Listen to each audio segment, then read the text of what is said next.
Lakshmi Rao is a staff engineer at Stripe and a person who's been consistently ahead of the curve when it comes to the growth edge of data infrastructure over the last 10 years, particularly when it comes to real-time and streaming technologies. They've built some really powerful stuff at Stripe. She's been a key part of that, and I got to talk to her today about how that process has gone, what they've built, who they're serving, what's gone well, what's been hard, what the community is like. Experience reports like this are critical when we're all collectively exploring a relatively new area like real-time analytics. So let's see what we can learn from Lakshmi.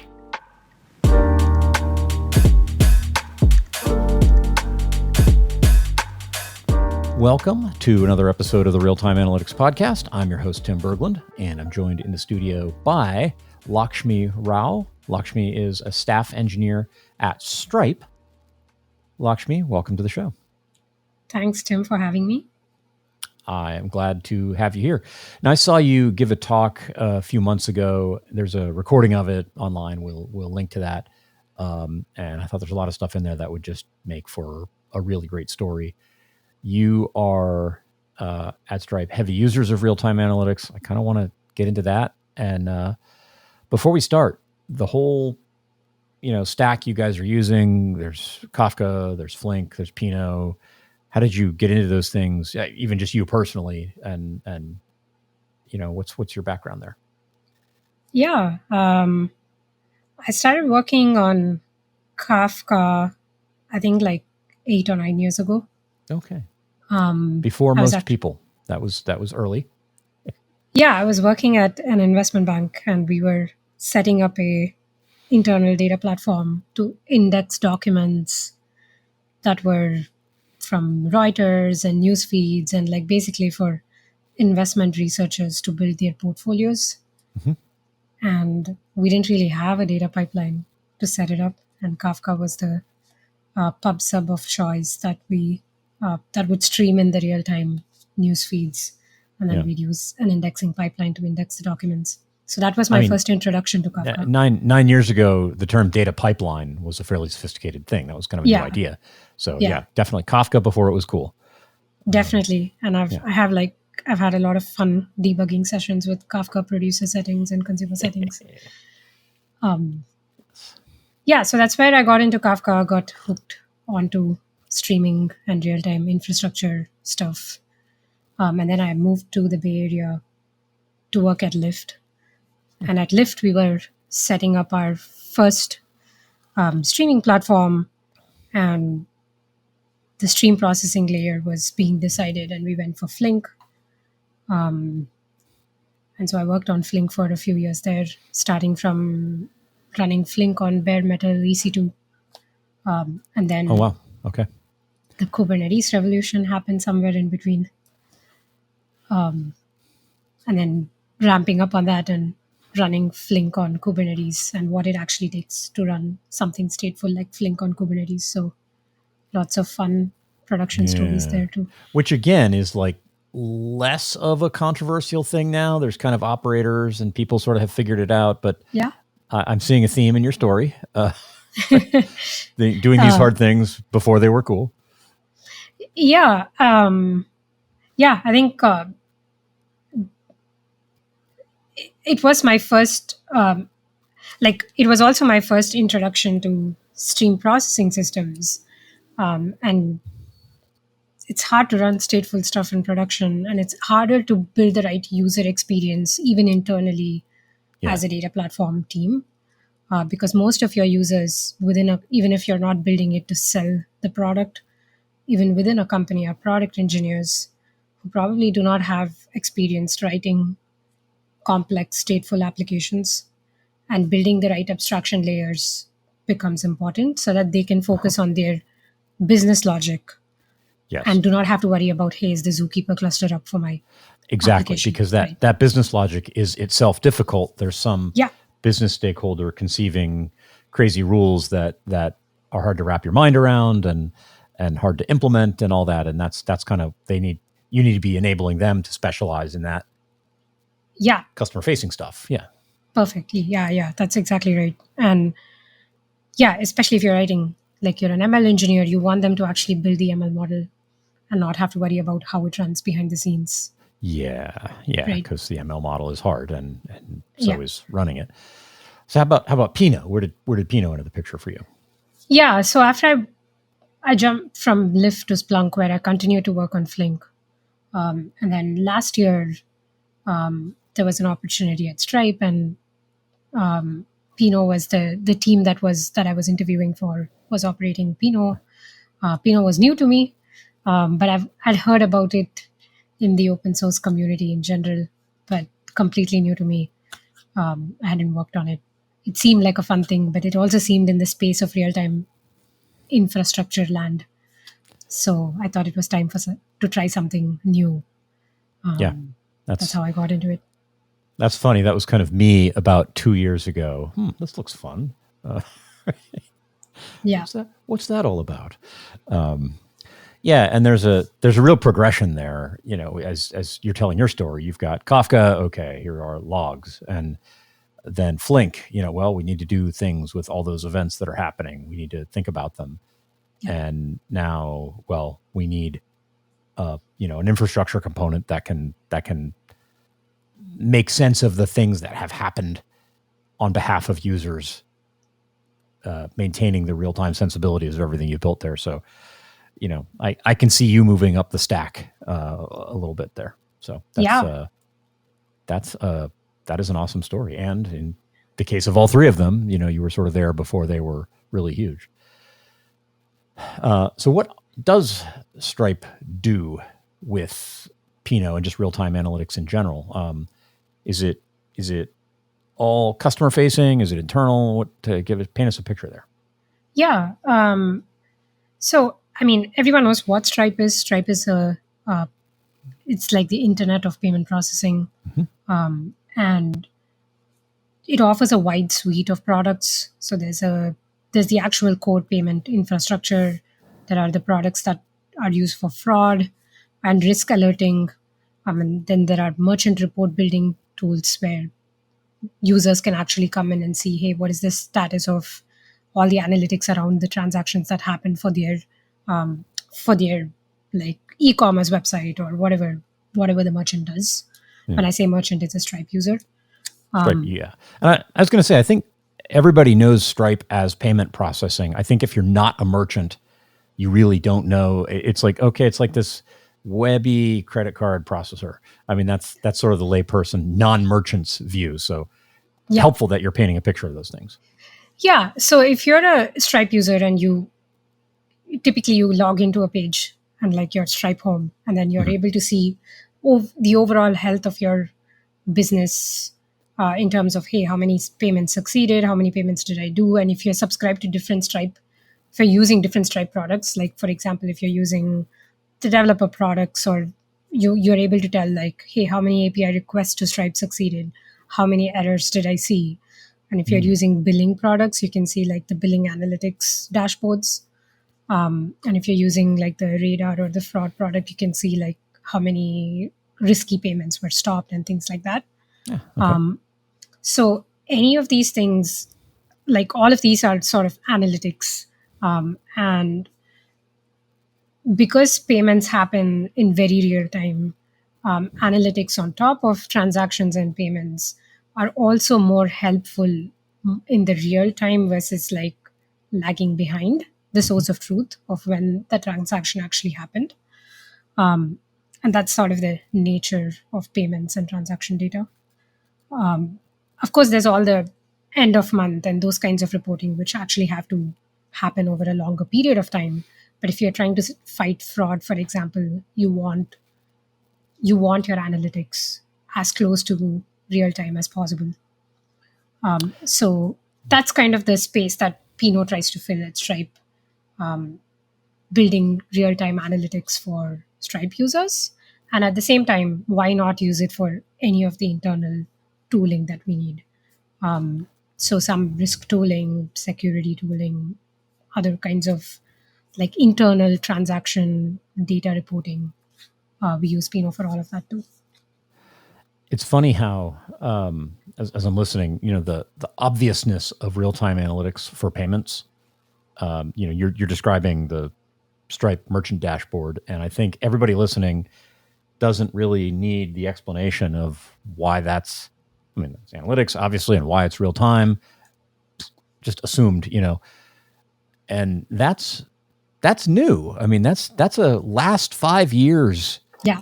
kind of obviousness. And certainly over the course of my adult lifetime, which is not as short as it used to be.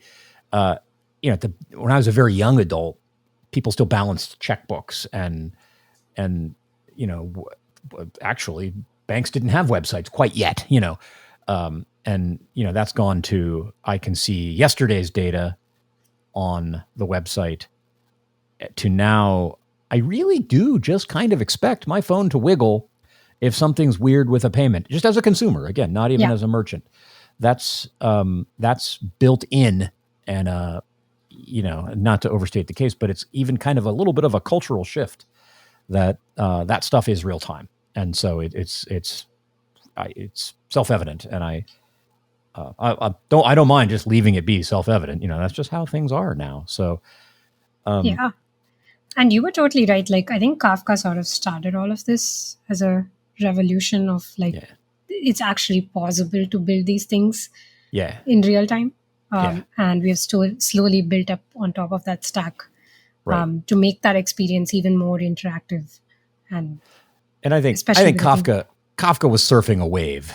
I mean, there were some other things happening broadly, like that's microservices is off topic for today, but that was a contributor to Kafka's success. Of course. But I think it was smartphones. I think that just really pushed that over the edge, because everybody, in 2008, you could go log into your credit card's website and see stuff. But it wasn't until you actually carried that computer in your pocket and it could interact with you when something went wrong that now that's had time to get cemented. It's been a good long while since smartphones were a thing, but it's just, this is what we expect. Yeah. And it's something you take for granted now, right? Like, oh yeah, absolutely. If you're building something new, then it's expected that everything is as real time as possible. And that's it, exactly. You're sort of not building the right thing if not. So I want to talk about what you as a data platform team are exposing to internal developers, but give us an idea of the scope. You listed off some things, but some of it is internal. You said something interesting. You had Pinot because you had to have Pinot for the merchant-facing stuff because of the kind of concurrency and latency and freshness requirements on that kind of a user-facing thing. That's a Pinot problem. You're not going to do that with Spark. But why? How did those internal-facing things? It's like you have Pinot laying around now. How did it win there? Like, what are the economics like of that decision? Actually, I think it was a little bit reversed. Pinot started off maybe in 2021 for an internal use case, which was our financial data reporting, like internal transactions use case. Okay. And after that, at the same time, there was another team trying to POC with Pinot for a merchant reporting dashboard use case somewhere in the latter half of 2021. So that sort of like spun off in two different directions, but both ended up being equally useful and successful as POCs. And in the merchant reporting use case, they were using offline data and Trino initially, and Pinot sort of replaced that path. And somewhere in 2021, early 2022, my team actually, this sort of predated me before I joined Stripe, but my team actually owns this time series aggregation platform where you stream in real time event data.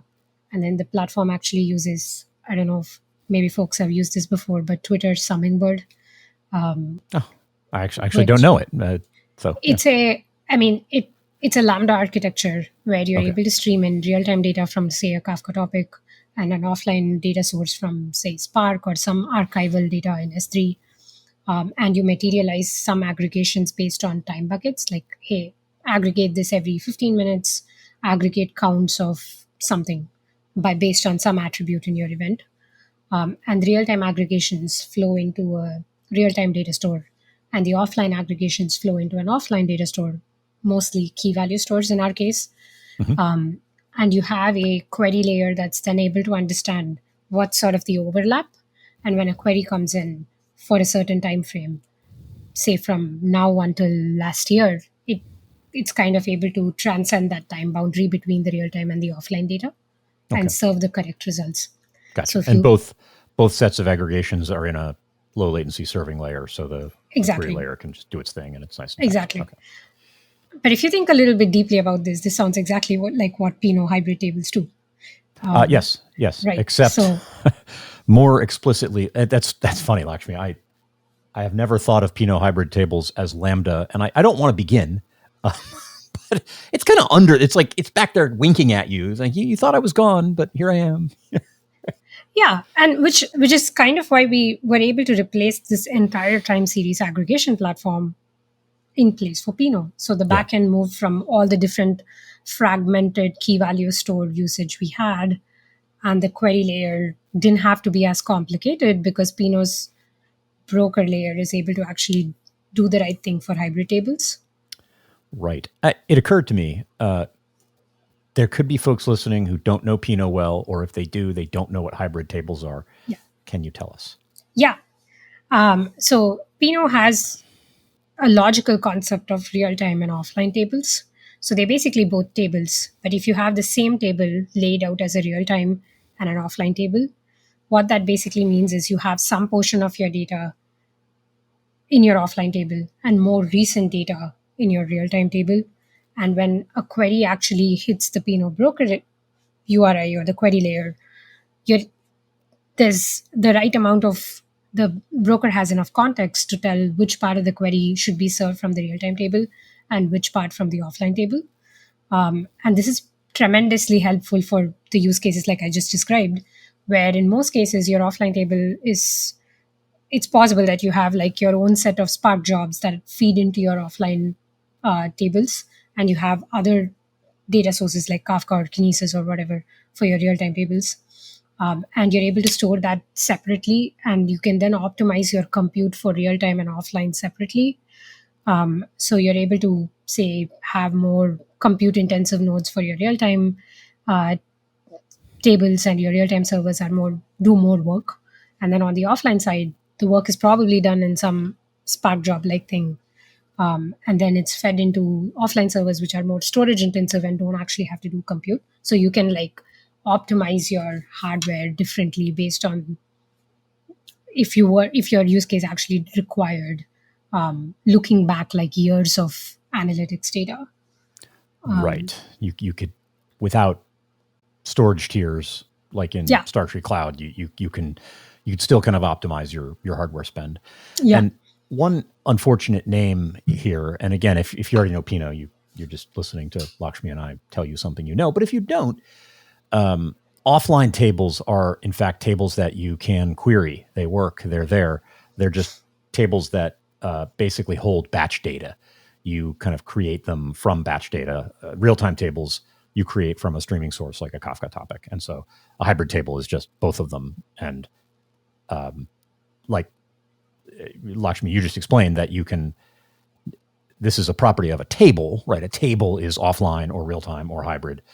But typically you're going to pin those table segments onto different servers.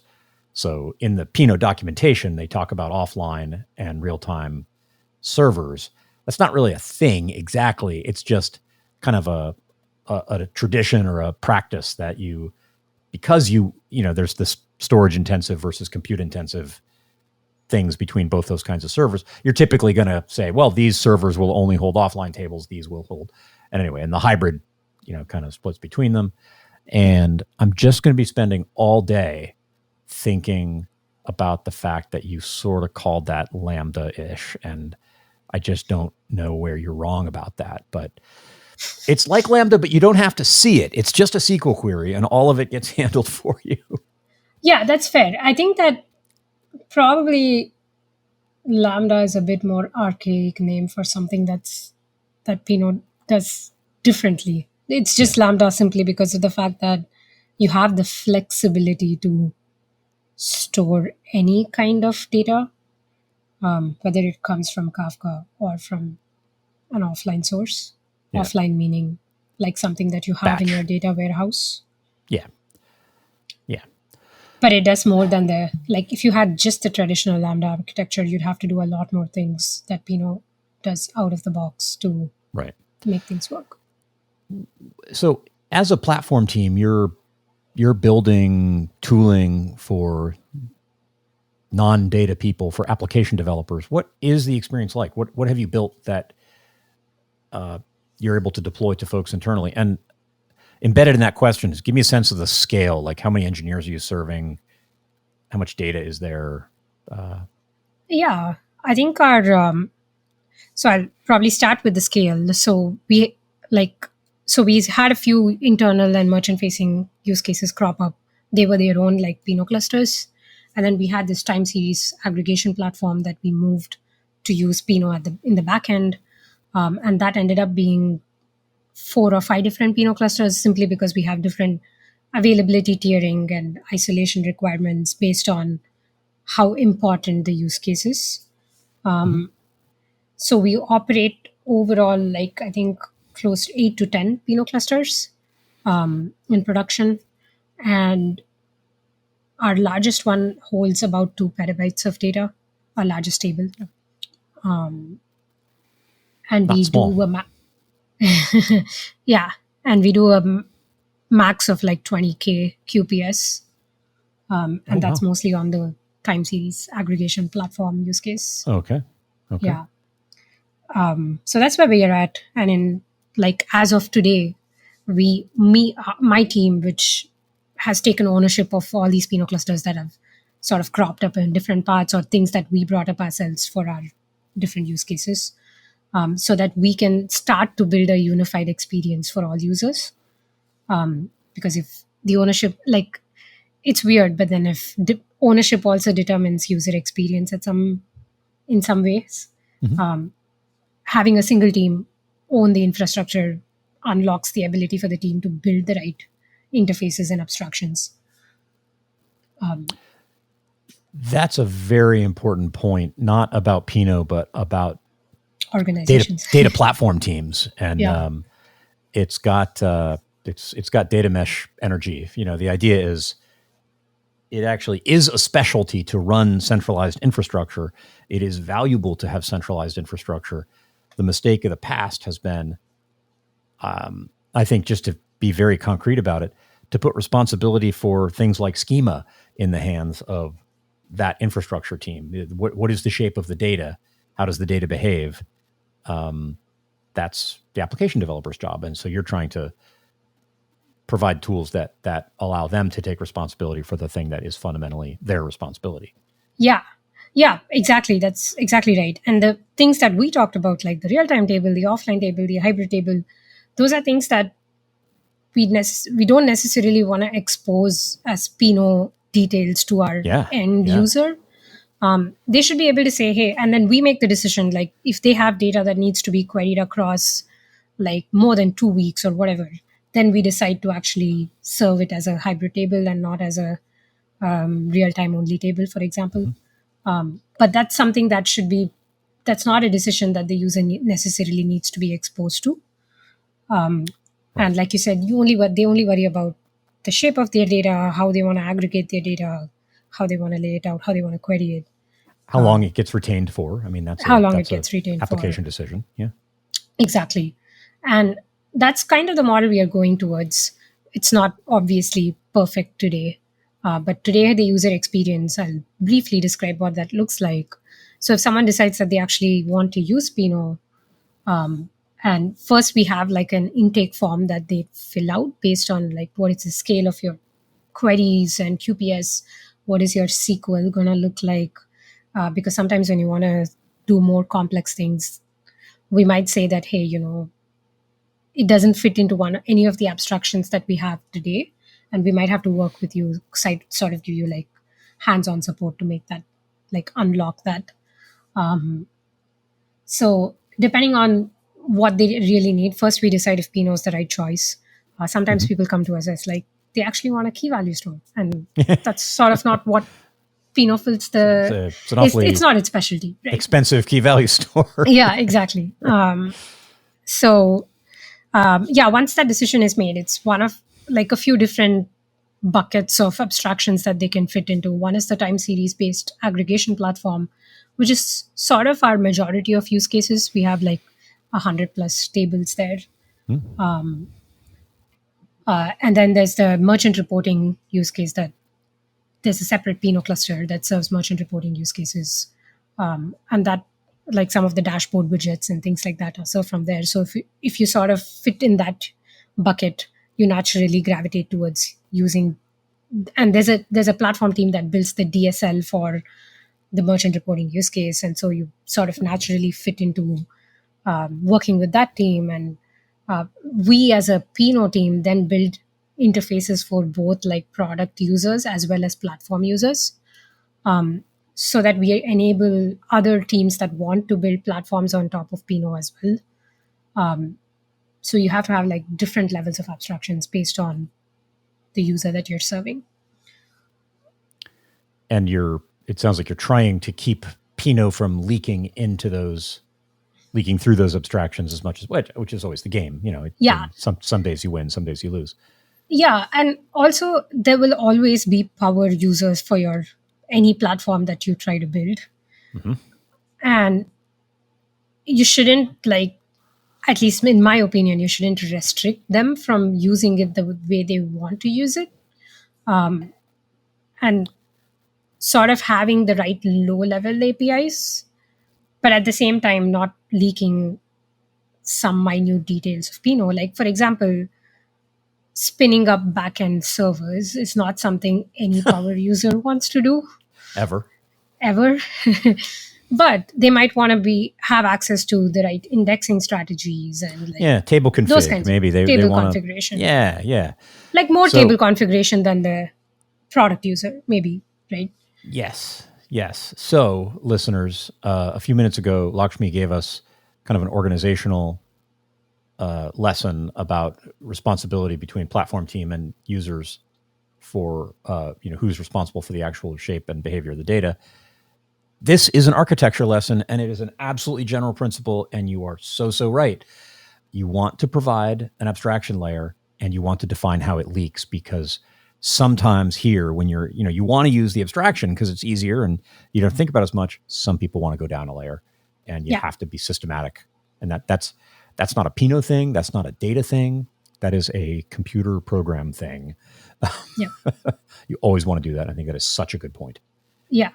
And you decide what to invest in based on what percentage of users fall in what bucket. Of course. Maybe as a platform team, you focus on like the product user like experience because 90% of your users come from there.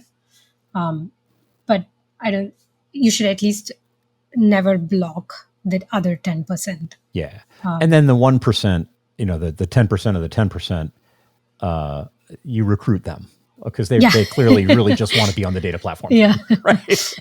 And that's great. Come on. We need the help. Right? Yep. So like going back to the user experience, I think, so it's one of these different abstractions based on what you pick. You might have to write your own DSL for doing some pre-aggregation work. Or there are other things that you want to do as a pre-processing step. For example, if you want to join or union multiple real-time streams before the data lands in Pinot, you might end up using something like Flink before the data lands on Pinot. Mm-hmm. And it's great because Pinot has like the whole, like as long as you get your data into Kafka, that's all that you need to do. You can pull from it. Pinot can just pull from it. So depending on the use case, the users decide to do different things.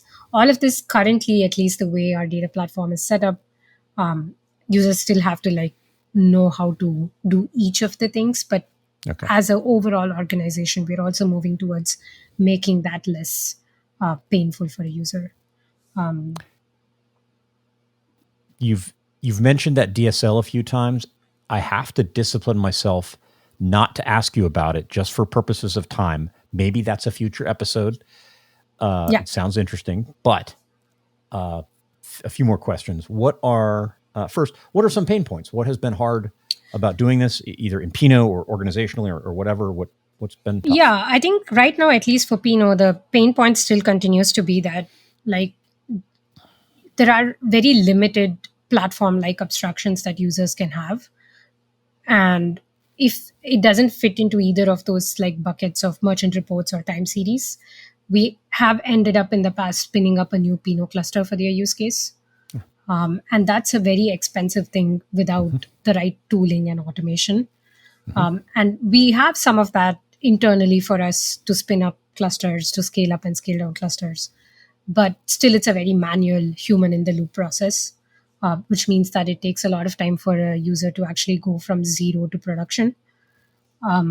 So, what we are investing in as a team is, let's let the users only think about tables and querying tables and not worry about any of the underlying infrastructure.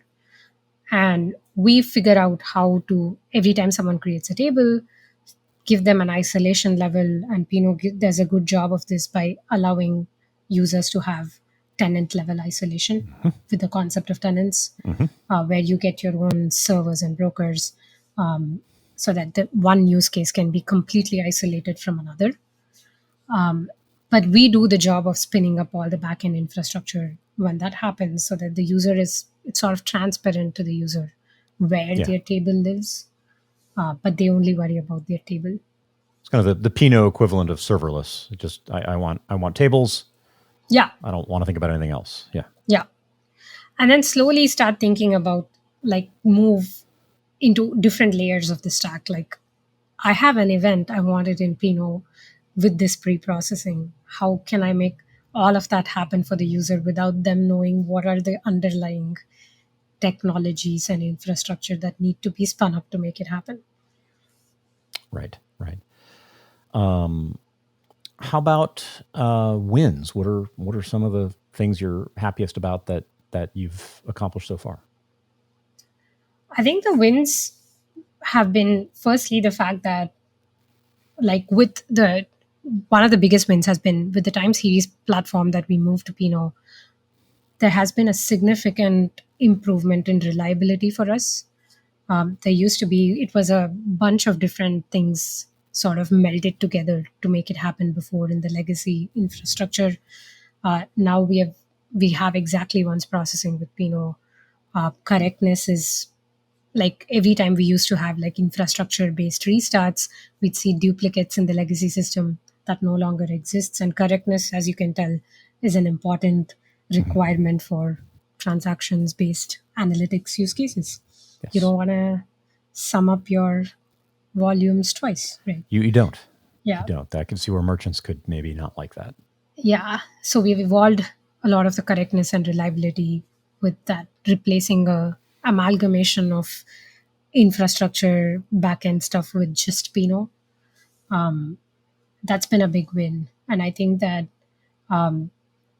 just being able to provide the ability to do querying at sub-second latencies, I think it unlocks this whole, an application can query Pinot in a request response cycle, which was not possible to do without a real-time analytics database.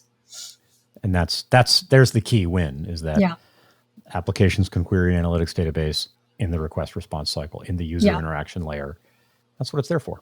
Yeah. And I think the other win has just been working with the open source community, which I think is great, because Pinot is like the Slack channels and the GitHub repos, and there's so much chatter and there's so much development happening.